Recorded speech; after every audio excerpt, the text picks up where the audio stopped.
Olá, pessoal do oitavo ano, tudo bem? Vamos então agora encerrar aquela trilogia do sistema cardiovascular com o módulo Sistema Cardiovascular, o sangue. E nós vamos dividir ela em duas partes, tudo bem?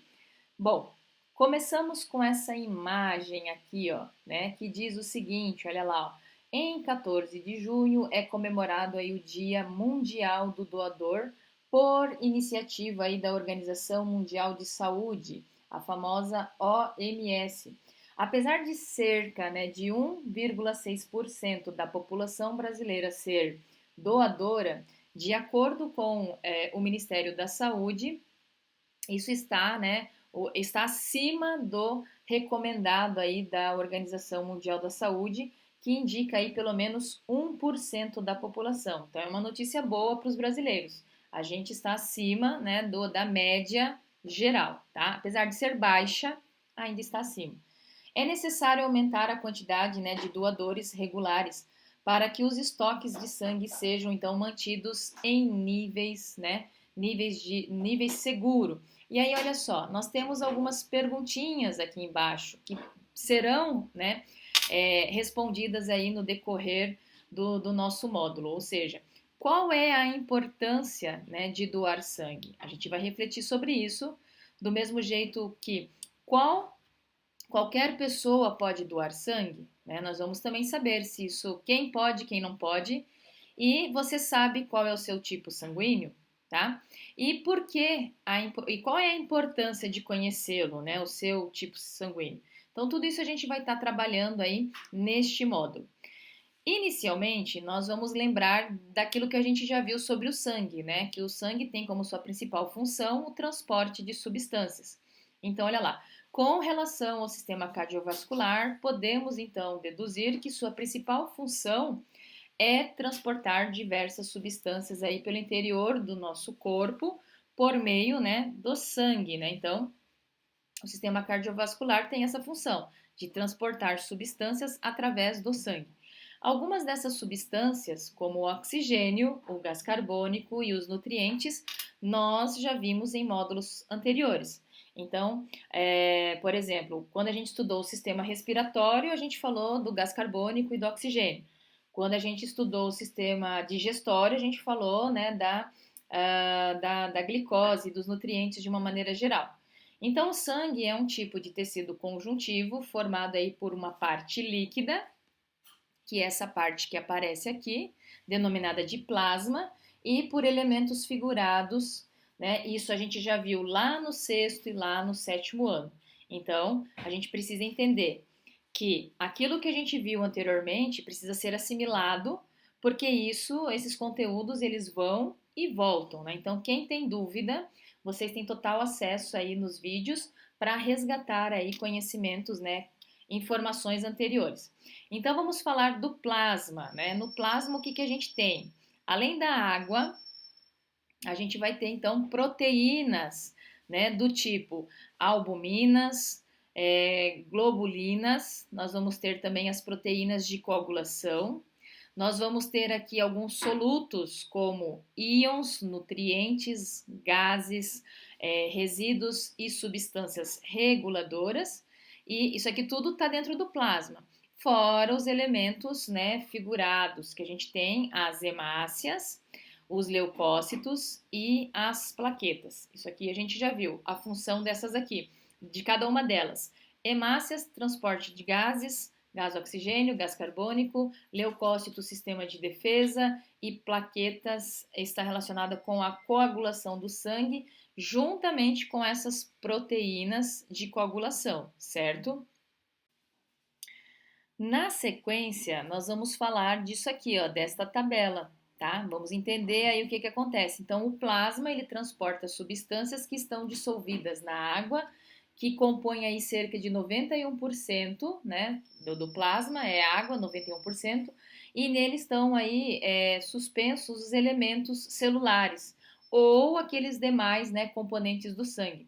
Então, esse sangue, ele é impulsionado, né, pelo batimento cardíaco, e neste quadro aqui a gente tem o que? A origem, ou seja, a origem e o destino de algumas substâncias, né? além do calor, que a gente vai comentar aqui no finalzinho, que são transportadas aí pelo sangue ao longo do nosso corpo. Então, neste quadro a gente tem o oxigênio, que a gente vai lá pegar ele lá no sistema respiratório, no pulmão, e de lá vai para todas as células. Nós temos o gás carbônico, que surge nas células depois da reação lá da respiração celular, e aí precisa sair, então vai até o pulmão para a gente colocar para fora. Aí nós temos os nutrientes obtidos da digestão, que vão ser absorvidos lá no intestino delgado, tá? Principalmente no intestino delgado, e vão para todas as células. Nós temos os nutrientes armazenados, que ficam em algumas regiões do corpo, como fígado e tecido adiposo, né? E o destino, quando necessário, são todas as células. Nós temos os resíduos metabólicos, que surgem das reações que ocorrem dentro das células, né? E aí o destino é fígado e rim, para que a gente possa, né, dar o destino para ele. Nós temos os hormônios, que são produzidos aí por células, né, ou glândulas endócrinas, que na corrente sanguínea são levadas para células-alvo, ou seja, estruturas específicas. E nós temos também o calor, né? Ou seja, quando a gente faz uma atividade física, todo o nosso corpo aquece, e aí o que que acontece, né? Os vasos sanguíneos, né, vão se aproximar da pele para ajudar a dispersar este calor.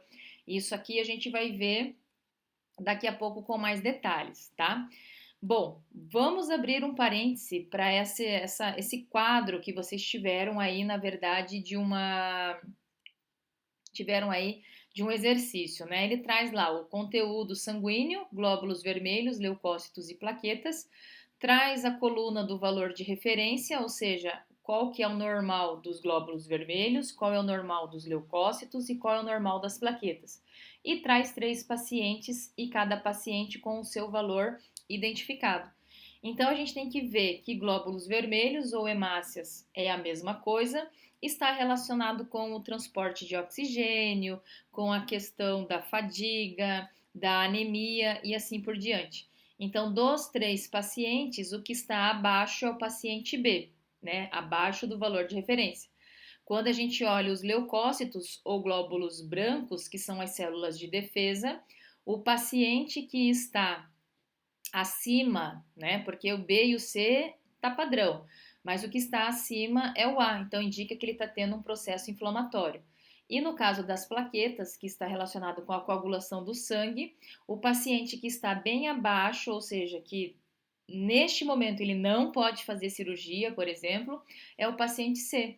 Ele está com falta de plaquetas, né? Então é isso que o material, essa imagem nos apresenta aí, ok?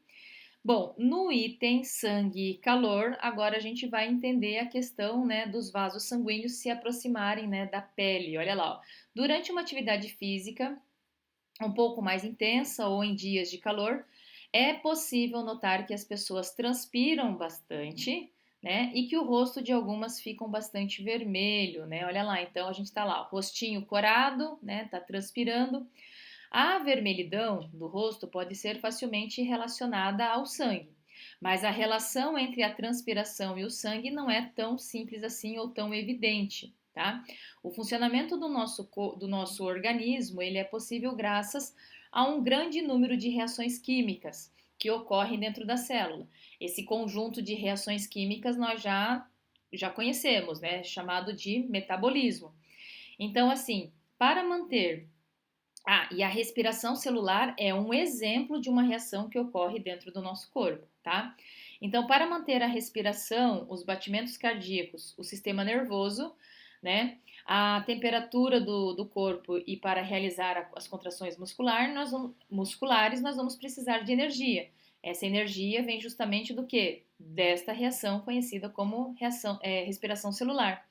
E é essa energia obtida, então, através desta reação, que a gente já viu lá quando a gente estudou o sistema respiratório, certo? Nós falamos justamente sobre esse tema. Então, na respiração celular, resumidamente, a gente tem isso.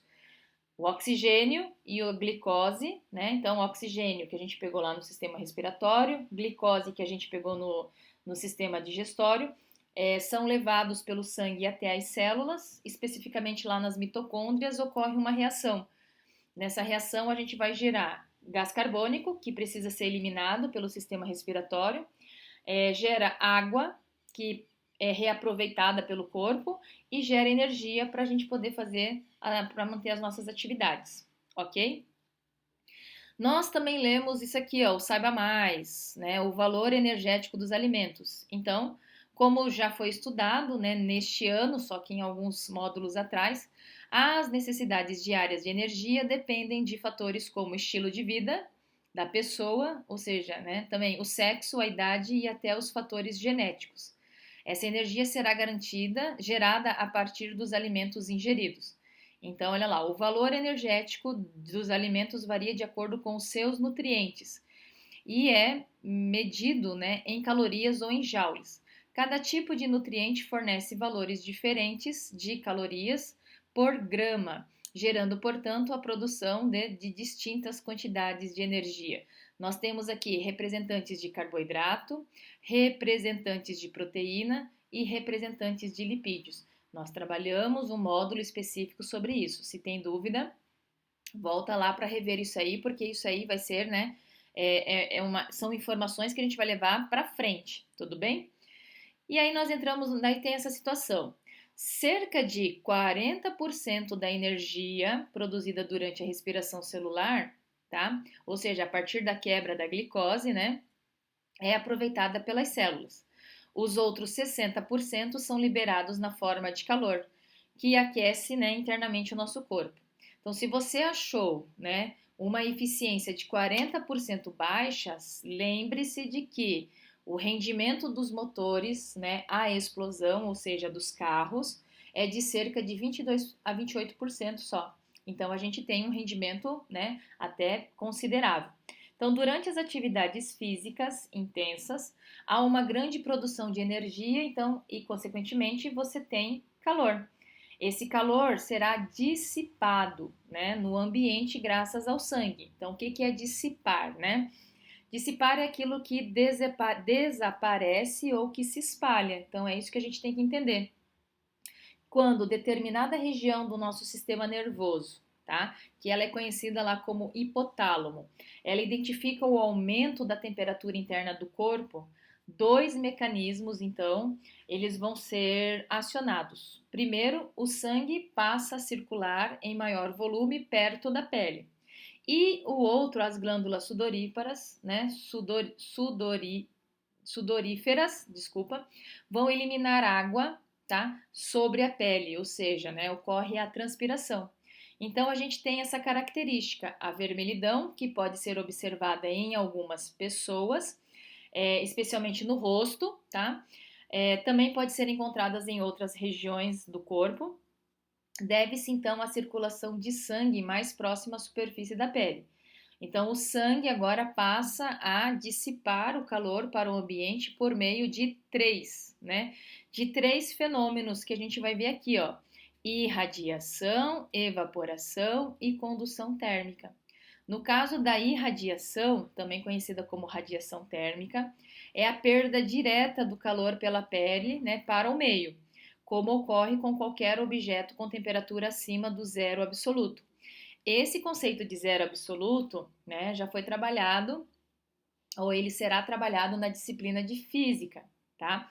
Mas o ano passado, no sétimo ano, a gente trabalhou alguma coisinha lá de temperatura, então não é novidade para vocês, tá? Mas resumindo, corresponde a uma escala de temperatura conhecida como a escala Kelvin e corresponde, né, no caso da escala Celsius, que é a que a gente utiliza aqui no Brasil, corresponde a uma temperatura negativa, tá? De 273 graus Celsius. Ou seja, segundo Kelvin, quando a gente atinge essa temperatura que ele chamou de zero absoluto, nenhuma partícula se mexe, né, daquele objeto que está congelado, tá? Então é isso que quer dizer. Então, voltando, quanto mais quente estiver o corpo em relação ao meio, mais calor perderá, né, por irradiação. Agora, no caso da evaporação, que é a segunda, a água depositada sobre a pele pelas glândulas sudoríferas, né, ou seja, pelo suor, absorve parte do calor e evapora, retirando a energia do nosso corpo e resfriando. Por isso que, né, então entra a gente libera a água, né, as gotículas de água, mas o calor é tanto que evapora. E aí você tem essa perda, né, de calor. A transferência de calor, né, da pessoa para o ambiente também se dá por condução térmica. Então, em dias frios, né, os agasalhos diminuem a perda de calor por nossa pele porque funcionam como um isolante. Então, o que, que é? O isolante ele é um mau condutor de calor. Esse conceito de condutividade térmica, né, de ser condutor térmico ou isolante térmico, é um conceito que vocês viram lá no quinto ano de vocês, tá? Quem tiver curiosidade, tem o playlist do quinto ano, entra lá, né? Então, quando perdemos calor rapidamente, temos a sensação de frio. Então, é isso que acontece, né? Quando a gente sente frio, porque a gente perde calor muito rápido. Nosso corpo costuma responder com uma maior atividade muscular, caracterizada pelo tremor. Então, além de diminuir a circulação do sangue próxima à pele, fazemos com que ela fique pálida. Então, aqui a gente tem duas coisas.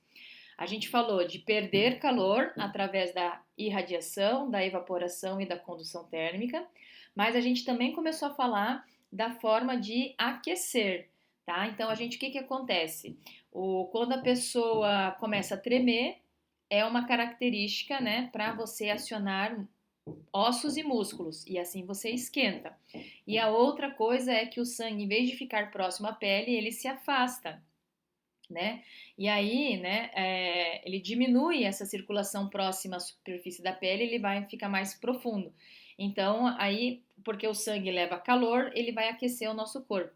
E por isso que as pessoas ficam pálidas, né, ficam brancas, né, nesse sentido.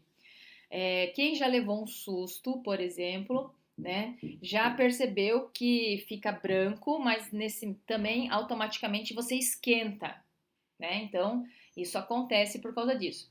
Então, tal como o rubor é resultado de maior fluxo sanguíneo na superfície da pele, né, auxiliando a transferência de calor para o ambiente, as pessoas empalidecem porque o sangue circula mais internamente, distante da pele, o que evita então a perda de calor para o ambiente. Tá? Então, isso é uma coisa que a gente tem que lembrar sempre. A percepção do frio ocorre por receptores presentes na pele, que vão enviar essas mensagens então ao sistema nervoso central. Lembrando, né? Lá o hipotálamo, né? Então ele estimula o funcionamento de certas glândulas que produzirão hormônios responsáveis por estimular o aumento do metabolismo celular e, consequentemente, a produção de energia, ok? Então isso também acontece, né? E aí a gente tem, para encerrar, né, esse textozinho aqui do Saiba Mais. Existem animais de sangue frio? Vamos lá. Há animais que podem estar com o corpo mais frio em algum momento. No entanto, a expressão sangue frio ou sangue quente não são adequadas para caracterizá-los. Peixes, anfíbios e répteis, né, de forma geral, conhecidos como animais de sangue frio, dependem da temperatura do ambiente para controlar sua temperatura interna, sendo considerados ectotérmicos. Então, o termo correto não é sangue frio, é animais ectotérmicos, que dependem da temperatura do ambiente para manter a sua temperatura. Se o ambiente estiver frio, eles estarão com temperaturas próximas às do ambiente e deverão procurar, né, se aquecer, expondo-se ao sol, né, de uma maneira para poder ficar mais quentinho. Da mesma forma, deverão se refrescar em dias muito quentes, pois seu corpo também estarão quente, né? Os seus corpos também estarão quentes. Então, nos dias quentes, ou eles entram na água ou eles se escondem em buracos. Outros animais, como aves e mamíferos, são capazes de manter então uma temperatura em um nível constante, né, dentro de um intervalo específico, tá? Por meio das reações metabólicas internas, sendo considerados endotérmicos. Então a gente não fala mais animais de sangue quente e sim animais endotérmicos. Para isso, esses tipos de animais precisam produzir muita energia, devendo então comer mais, o que explica por que há animais que procuram alimento em condições ambientais extremas, como regiões, né, muito fria ou em muito calor, ok? Então, pessoal, o que eu queria falar com vocês era isto e eu aguardo vocês então numa próxima oportunidade. Tchau, tchau!